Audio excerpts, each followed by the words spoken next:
Morning everyone. আর সকাল সকাল আমি বারান্দায় এসেছি একটা কারণে আমি তোমাদেরকে বলছি। আজকেও একটা খুব সুন্দর ব্যালকনি বিউটি আমার বারান্দায় এসেছে। আর আজকে আমাদের ব্রেকফাস্ট বানানো হবে এখন। তো ব্রেকফাস্টে কি বানানো হচ্ছে আমি তোমাদেরকে দেখাচ্ছি, যেটার জন্য আমি বারান্দায় এলাম। তার আগে আমি তোমাদেরকে ব্যালকনি বিউটিটা দেখ। এই হচ্ছে লাস্ট 2 দিন ধরে এটা ফুটেছিল, এটার কালারটা এখন এসছে।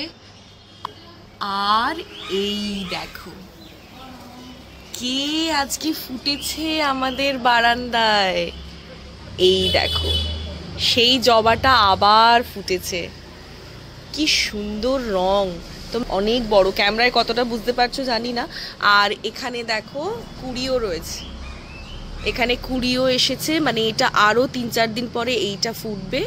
তো আমি ভাবছি এই যে ফুলটা এত সুন্দরভাবে ফুটছে, তো আমি ভাবছি এই গাছটাতে না একটুখানি সার দেব। তো দেখি আমার কাছে কি স্টকে রয়েছে। এই গাছটা কিন্তু এখন একটু খাবার দেওয়া খুব জরুরি। এই গাছটা কেন, আমি সবগুলো ফুল গাছেই দেব। তো যাই হোক, আমি একটা প্ল্যান করি একদিন হাতে সময় নিয়ে, সেটা দেখি এরকম একটা টাইমে খুব সুন্দর করে একটু সার দিলে, একটু খাবার দিলে আরও গ্রো করবে গাছটা। আর খুব সুন্দর ফুলের রঙটা তোমরা দেখতেই পাচ্ছ। তো আমি একটু পরে চান করে পুজো করব, তো তখন আমি ফুলটা তুলবো। আর তার আগে চলো যে কাজের জন্য আমি বারান্দায় এসেছি সেটা সেরে ফেলি। অ্যাকচুয়ালি এসেছি কারি পাতা তুলতে। তো চলো, আমার কারি পাতা তোলাও হয়ে গেছে। এবারে আমরা যাব ব্রেকফাস্ট বানাতে। সোজা রান্নাঘরে চলে যাই, এবি আমার জন্য ওয়েট করছে। তো কড়ায় তেল গরম হয়ে গেছে, এবারে আমরা দিয়ে দেব কড়ার মধ্যে আলুটা ফ্রাই হবে। এই যে কারি পাতা ধুয়ে নিয়েছি, লঙ্কা কুচি রয়েছে, যাচ্ছে নুন, একটুখানি নুন দিয়ে আলুটা ভাজলে তাড়াতাড়ি সফট হয়ে যাবে।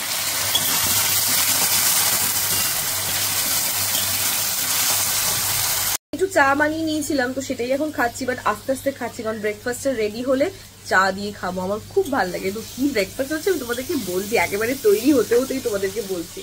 আলুটা ফ্রাই হয়ে গেছে দেখতেই পাচ্ছ। আর আমরা না একটু তেলটা কমিয়ে নিয়েছি। এইবারে আলুগুলোকে সাইড করে দিয়ে এবার এবি হচ্ছে এখানে এক এক করে ফোড়ন দেবে। এখানে আলুটা হয়তো তুলে নিলে হতো, বাট আমরা একসাথেই বানিয়ে নিচ্ছি। তো চলো এখানে এবার এক এক করে ফোড়ন দিয়ে আমরা। এবি বলো কি কি দিচ্ছ তুমি? সরষে ফোড়ন। ওয়াও, সরষে আর তার সাথে কি রয়েছে? একটুখানি জিরে। আচ্ছা, সরষের মানে কালো সরষে আর একটুখানি গোটা জিরে রয়েছে, তাই তো? এবার কি যাচ্ছে?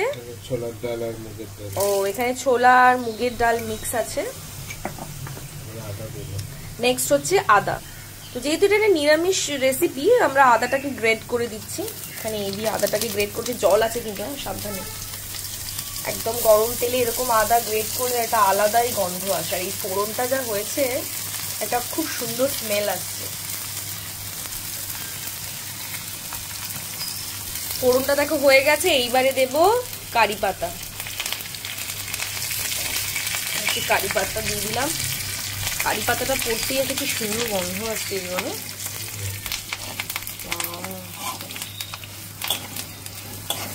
আলুটাও দেখো কেমন লাল লাল করে ফ্রাই হয়ে গেছে।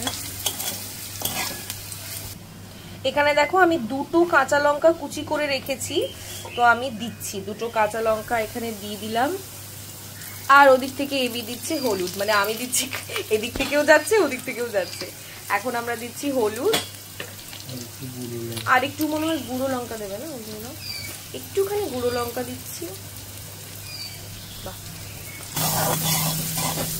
মশলাগুলো তো সব ফ্রাই হয়ে গেছে। এর ওপরে যাবে হচ্ছে সেই হিরো ইনগ্রেডিয়েন্ট, যেটা হচ্ছে মেন, সেটা হচ্ছে চিড়ে। চিড়েটাকে ভালো করে ভিজিয়ে মানে ধুয়ে রাখা হয়েছে, ধুয়ে রাখা চিড়েটাকে এবারে এবি দিয়ে দাও। এবারে হচ্ছে আমরা দিচ্ছি কড়ার মধ্যে। পুরো ব্যাপারটাকে একটা মিক্স করতে হবে আর একটু কুক করতে হবে। একটা খুব হেলদি ব্রেকফাস্ট চিড়ের পোলাও আমরা আজকে খাবো। অ্যাকচুয়ালি আমরা মাঝে মাঝেই বানিয়ে খাই, আর হচ্ছে সেই কাজ, সেটা হচ্ছে মিক্স করা। এই মিক্সিং ব্যাপারটা কিন্তু এবি দারুণ করে, খুব ধৈর্য ধরে মিক্সিং করে। এইটা করতে করতেই ব্যাপারটা কুক হয়ে যাবে, অলমোস্ট ডান। সোজা গরম গরম প্লেটে দেওয়া হবে আর খাওয়া হবে। আচ্ছা, এবার একটু নুন দিয়ে দিলাম আমরা চিড়েটা দেওয়ার পরে। নুন দিয়ে এবার ব্যাপারটাকে মিক্স করব। এবি এতক্ষণ মিক্স করছিল, আমি খুন্তিটা ধরেছি, আমার লিটারালি ভয় লাগছে, অর্ধেক তো করার বাইরেই চলে যাবে দেখা যাচ্ছে। ও মাই গড, কালারটা খুব সুন্দর এসছে। আমার এরকম হলুদ হলুদ চিলে বলছি, আমি এরকম হলুদ চিড়ের পোলাও কিন্তু খুব ভালো লাগে। আর চিড়ের পোলাওর সাথে এই কারি পাতার যে ফ্লেভারটা দারুণ লাগে। একটা বেশ ঝরঝরে, এরকম ঝরঝরে শুকনো শুকনো শুকনো হবে, বেশ খেতে ভালো লাগে।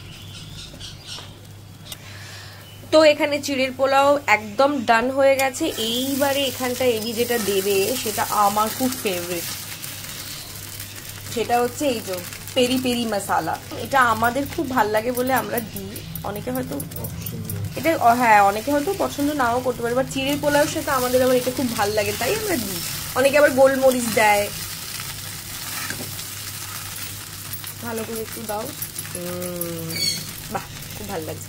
এবার এটা হয়ে গেলে, এটা পুরো ব্যাপারটা মিক্স হয়ে গেলে এবারে আমরা গ্যাসটা অফ করে দেব হচ্ছে লেবুর রস।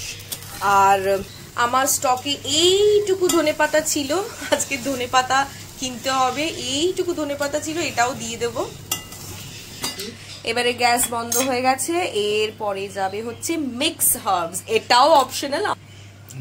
মিক্স হার্বস দিয়ে খেলে ভালো লাগে, বলো টেস্টি লাগে বেশ।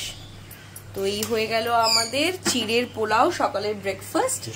আচ্ছা হ্যাঁ, একটা খুব সুন্দর গন্ধ আসছে। এবারে দিয়ে দিলাম লেবুর রস।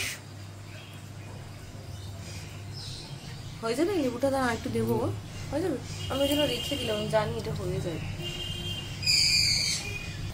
আর একটুখানি ধনেপাতা, মানে আরো দিতাম, আমার কাছে নেই বলে এইটুকুই দিয়ে দিলাম। চিড়ের পোলাও বানাতে বানাতে আমার চা হয়ে গেছে ঠান্ডা, একটু গরম করে নিই, দিয়ে একেবারে ব্রেকফাস্ট করে নেব। তো এই আমাদের চিড়ের পোলাও, আমাদের ব্রেকফাস্ট। কেমন হয়েছে এবি? ভালোই, নিজে বানিয়ে। এবার আমি খেয়ে বলি কেমন হয়েছে। দাঁড়া, এবি নিজে বানিয়েছে, ভালোই বলছে, আমি জানি, মানে ভালোই হয়। আমি খেয়ে বলি এবার কেমন হয়েছে। গরম আছে।